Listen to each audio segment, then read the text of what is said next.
On January 31st, 2020, when the U.S. had only 6 confirmed cases of COVID-19. Now, this was interesting. Dr. Christian Anderson, an immunology professor and leader of 2 centers on infectious diseases for the National Institutes of Health, emailed Dr. Anthony Fauci, the government's top infectious disease expert, to say that while early reviews of the phylogenetic makeup of SARS-CoV-2 suggested that bats serve as the reservoir for the virus, quote, the unusual features of the virus make up a really small part of the genome, less than 1%, so one has to look really closely at all the sequences to see that some of the features potentially look engineered, unquote. Fauci thanked his colleague and added, talk soon on the call.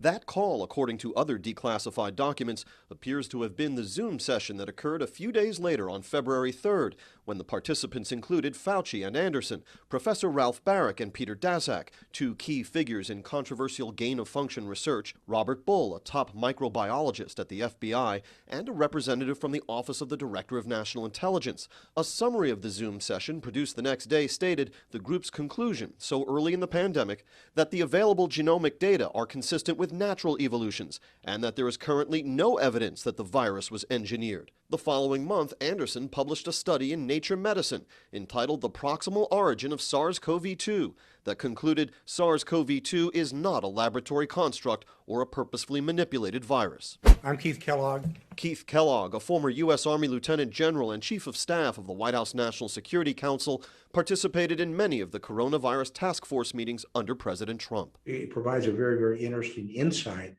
on what Dr. Fauci was thinking or saying, and some of those thoughts and sayings were not transmitted in the task force. Using the Freedom of Information Act, BuzzFeed published 3,200 pages of Dr. Fauci's emails this week, the Washington Post 800 pages.